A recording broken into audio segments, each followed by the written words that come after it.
L'antica collegiata di San Patrizio, che abbiamo visitato a Lorca, è un edificio in stile rinascimentale dichiarato monumento storico-artistico nazionale con decreto del 27 gennaio 1941. La collegiata è la pietra angolare del complesso monumentale di Plaza de España, insieme al municipio, al Palazzo del Corregidore e alle sale capitolari. Fu concepita ed eretta come insegna collegiale dalla bolla di Clemente VII, sull'antica chiesa di San Orge. I lavori iniziarono intorno al 1536 e durarono circa 250 anni, concludendosi con la copertura dell'ultimo corpo della torre nel 1780. Merita di essere attentamente apprezzato il suo portale maggiore, insieme alla cattedrale di Murcia, gli unici due esponenti di facciate monumentali della regione, così come il suo interno, in stile rinascimentale, che si compone di 3 navate con 12 cappelle laterali, 8 nel deambulatorio, coro, transcoro, sacrestia, oltre all'altare maggiore. Questa collegiata è l'unica in Spagna dedicata a San Patrizio. La dedica al santo irlandese ha origine nella battaglia di Los Alporcones, combattuta il 17 marzo 1452, giorno di San Patrizio, e che oppose gli abitanti della città e di altre parti dell'antico regno di Murcia con le schiere musulmane di Granada che avevano devastato la regione di Cartagine. I lavori iniziarono con bolla di Papa Clemente VII nel 1533 sulla vecchia chiesa di San Orge. La costruzione, non senza problemi, fu ritardata fino al 1780 su progetto di Jeronimo Quijano, maestro dei lavori del Vescovado di Cartagine. Progettato con un'area simile a quella di una cattedrale, il suo interno è diviso in 3 navate, 12 cappelle laterali sui contrafforti, coro e coro posteriore, deambulatorio con cappelle radiali e campanile all'abside. Degno di nota è anche il transetto rialzato. In ricordo e commemorazione della vittoria ottenuta nella battaglia di Los Alporcones, nel 1452, il 17 marzo, festa di San Patrizio, e, soprattutto, per il desiderio di avere un tempio di grandezza e importanza che desse alla città maggiore nobiltà e lustro, il Consiglio di Lorca adottò tutti i passaggi necessari per l'erezione di una collegiata già decisa nel secondo decennio del XVI secolo, in stile rinascimentale, fatta eccezione per le volte a vela del deambulatorio e del coro posteriore, di un rinascimento puro e sobrio che ricorda un po' le opere di Siloé a Granada ad esempio, i pilastri con le lesene annesse e i capitelli ionici. Offre un accento generale di nudità e solida austerità.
La combinazione di stili mudéjar, gotico e rinascimentale, della cattedrale di Baeza, permette di osservare il passare del tempo attraverso le sue mura, raccontando la sua storia da ciascuno dei suoi stili architettonici.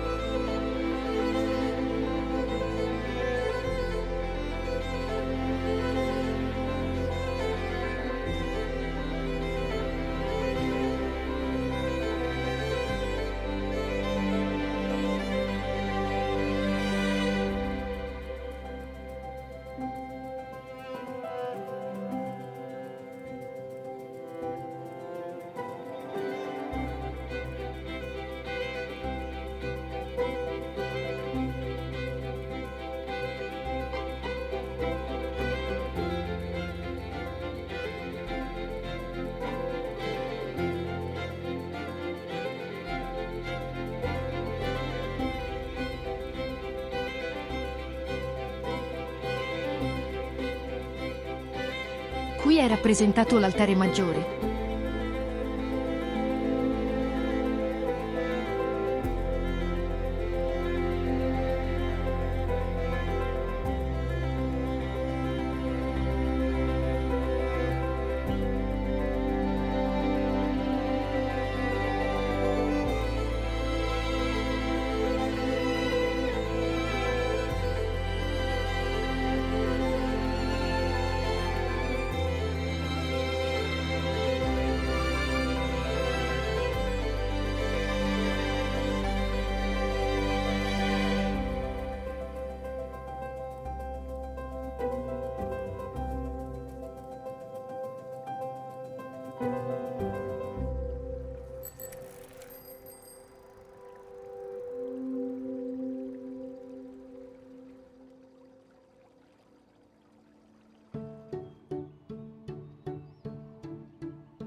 La cappella di San Agostino della Quesada si trova nella parte anteriore del tempio, fondata nel 1412 da Pedro Díaz de Quesada, terzo signore di Garchiez, per essere arretrata con l'espansione del tempio. La cappella dorata è la più importante della cattedrale.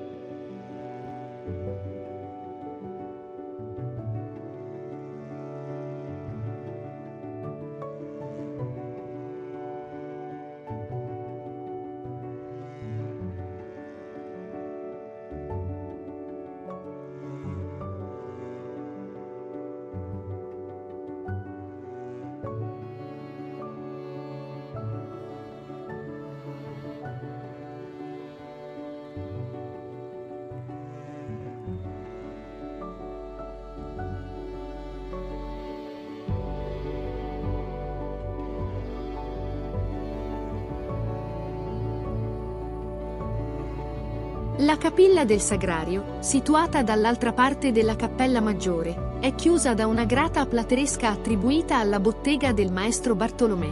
Anche se in origine non fu realizzata per questo luogo, la calandra è realizzata in un unico fascio e su di essa è riportato lo stemma dei Vargas. La pala d'altare ricorda il barocco coloniale, fu dorata nel 1761 da Francisco Gómez de Espinosa.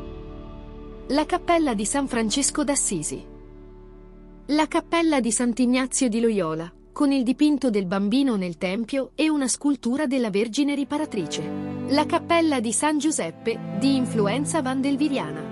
All'interno si trova un dipinto di San Giuseppe e un rilievo policromo dell'Annunciazione. La cappella di San Michele, datata 1560, è policroma. Presenta lesene in cui si aprono 4 nicchie con a sinistra le immagini di San Giacomo Magno e di San Pietro, mentre a destra si trovano San Francesco d'Assisi e San Paolo.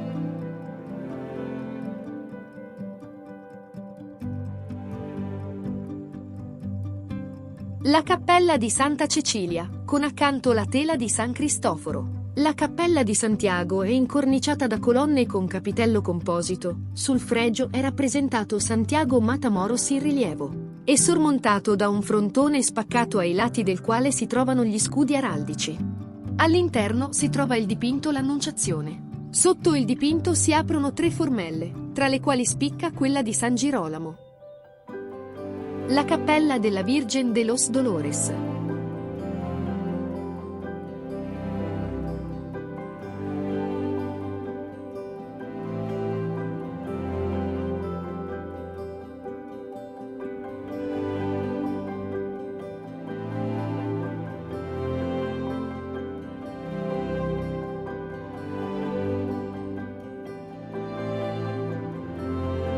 Il chiostro della cattedrale ha una pianta rettangolare e un design semplice.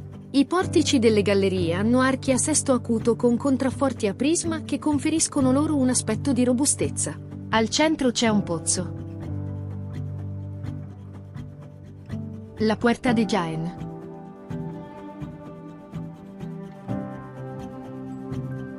La Fuente de Santa Maria.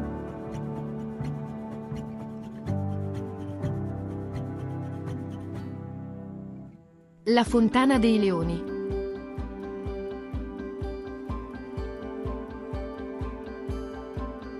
La Torre de los Aliatares.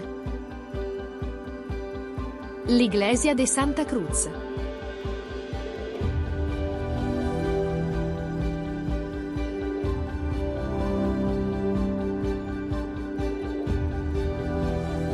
E infine, il Palacio degli Abal V.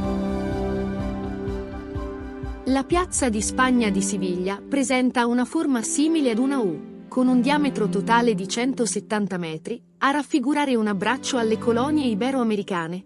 Ha una grandezza totale di 500.000 metri quadrati. La piazza è circondata da 2 torri, al centro una fontana, un canale che richiama molto la città di Venezia e 4 ponti che rappresentano i 4 regni di Spagna. La struttura ebbe un elevatissimo costo di costruzione, tanto che fu tra le più costose dell'Esposizione Universale. L'edificio principale presenta ben 48 banchi, ognuno rappresenta le province spagnole e questi sono decorati con mosaici, mappe della zona corrispondente, con scudi ed eventi storici di grande importanza.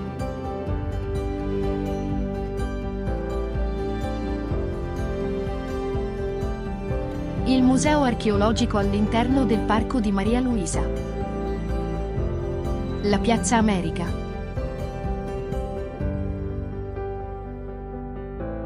Il Parco Maria Luisa è il parco più famoso di Siviglia. Originariamente questo parco faceva parte dei giardini del Palazzo di San Telmo, ma nel 1893 i giardini furono donati alla città di Siviglia con l'obiettivo di creare un grande parco pubblico. Dalla piazza ci spostiamo alla Real Fábrica de Tabacos. La cattedrale di Siviglia è di incomparabile magnificenza.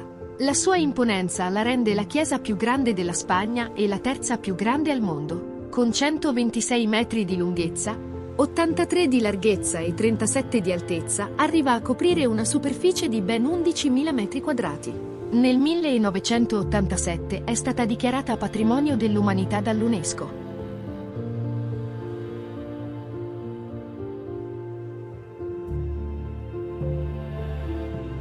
In stile gotico e rinascimentale, questa immensa chiesa preserva importanti elementi di origine arabo-musulmana come la giralda, oggi campanile ma in passato splendido minareto. All'interno della cattedrale vi è anche la tomba di Cristoforo Colombo. La cattedrale di Santo Domingo rivendica di custodire lì le spoglie dell'esploratore, ma un'analisi del DNA nel 2006 ha confermato la veridicità dei resti custoditi a Siviglia.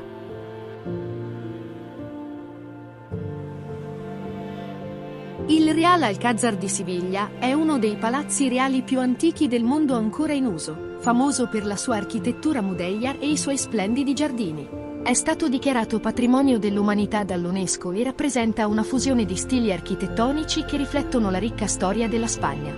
Con i suoi archi a ferro di cavallo, i soffitti complessi, gli intonaci decorati e le intricate maioliche, non c'è da stupirsi che riceva oltre 2 milioni di visitatori all'anno. Gli edifici sono caratterizzati da un interessante mix di stili architettonici islamici, mudèjar, gotici e rinascimentali, frutto dell'evoluzione dell'Alcázar nel corso dei secoli. I palazzi sono circondati da ettari e ettari di meravigliosi giardini dove il profumo delle rose e degli aranci aleggia nell'aria. Il fiore all'occhiello è il Palacio del Rey Don Pedro, che si distingue per essere il più bel esempio di architettura mudèjar al mondo. Se si visita l'Alcázar senza conoscere la sua storia, probabilmente si potrebbe pensare che il Palacio del Rey Don Pedro sia un residuo della dominazione dei Mori. In realtà, questo incredibile palazzo fu commissionato dal re Pietro I, più di 100 anni dopo la riconquista di Siviglia da parte dei cristiani. Pietro aveva una mentalità molto aperta e ammirava molto la cultura islamica. Fece intervenire architetti e artigiani musulmani per costruire un nuovo palazzo in stile mudèjar. Il risultato è un mix di culture davvero unico. Guardando con attenzione si possono scorgere anche delle scritte in arabo che proclamano la grandezza di Pietro, come ad esempio, Gloria al nostro Signore il Sultano Don Pedro. Che Allah lo protegga!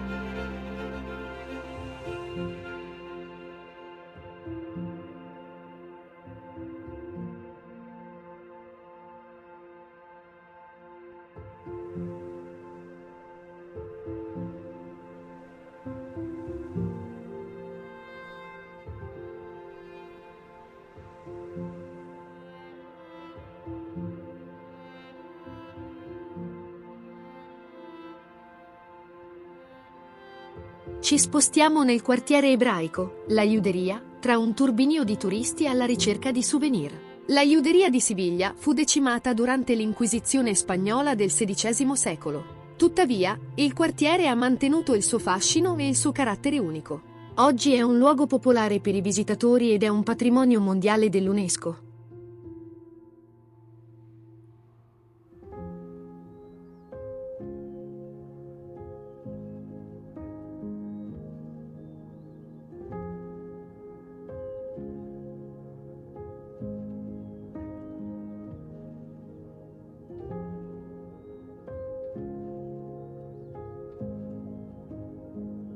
Raggiungiamo la Plaza de Toros della Real Maestranza de Caballeria de Sevilla, l'arena più antica di Spagna, dopodiché raggiungiamo e fotografiamo la Torre de Oro.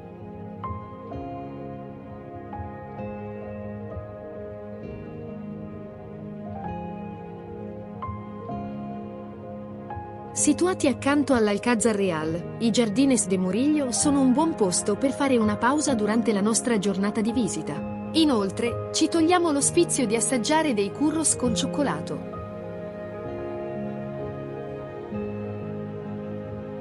La Casa de Pilatos rimane una delle più grandiose residenze della città. Il palazzo, spesso definito come un mini Alcázar, funge da residenza permanente dei duchi di Medinaceli. El Salvador è un tempio religioso di culto cattolico romano ed è la chiesa più grande della città, dopo la cattedrale. Nella Calle de las Sierpes, una delle vie più affollate e famose di Siviglia, non ci può sfuggire la più antica pasticceria, la Campana. La cappella di San José presenta quella forte unità barocca che la rende uno degli esempi più significativi del barocco sivigliano. Ammiriamo il suo bel portale principale, abbastanza monumentale per le piccole dimensioni del tempio, costruito in mattoni e piastrelle, in stile barocco come il resto del tempio. La facciata è coronata da un campanile con 2 corpi in color ocra rosso che contrasta con il tono arancione del resto. Nonostante le sue piccole dimensioni, è una delle chiese barocche più ornate della città. Spicca la pala dell'altare maggiore con immagini di Duce Cornejo, oltre a diversi rilievi sulle nozze della Madonna con San Giuseppe.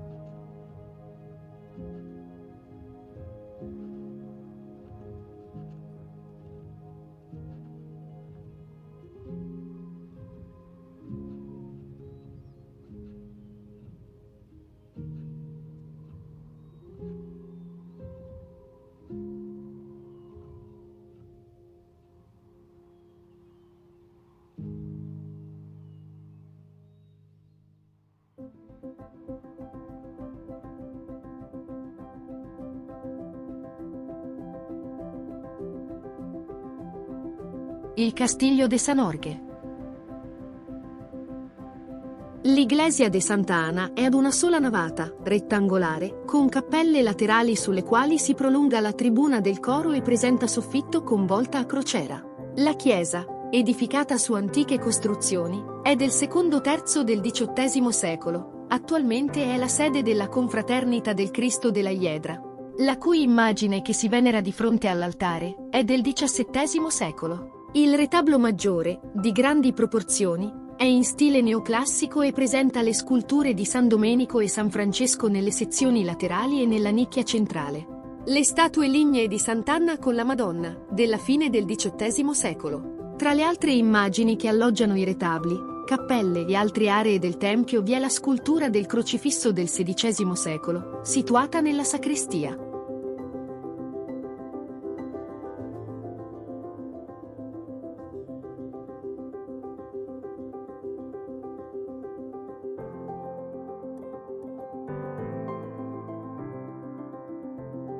La Capilla de los Marineros, ovvero la Cappella dei Marinai, si trova nel quartiere Triana di Siviglia.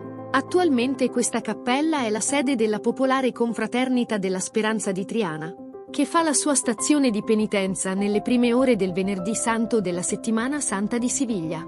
Rilievo di Dio Padre, con immagini di San Pedro Armengol. Di Anonimo, il Cristo dell'umiltà e della pazienza.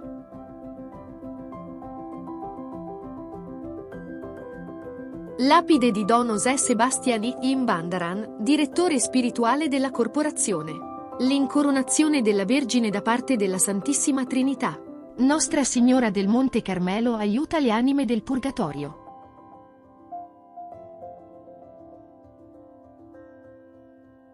La pala d'altare di San Giovanni Evangelista.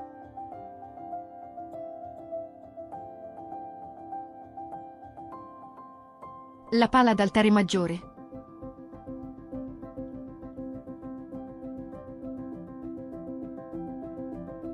La cappella del tabernacolo. Ricordo dell'incoronazione canonica della Speranza di Triana. San Pedro Nolasco. San Ramon Nonato. Sant'Elmo. Sant'Antonio da Padova. Santo Cristo delle Tre Cadute.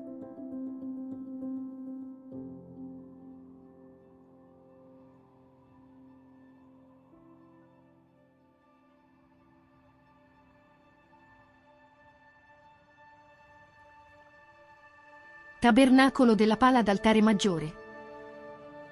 Il Costurero della Reina, costruito alla fine del XIX secolo nei giardini del Palazzo di Sant'Elmo, sede della Presidenza del Governo dell'Andalusia.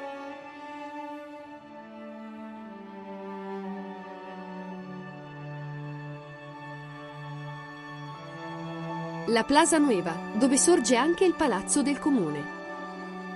Hotel Rey, Alfonso X.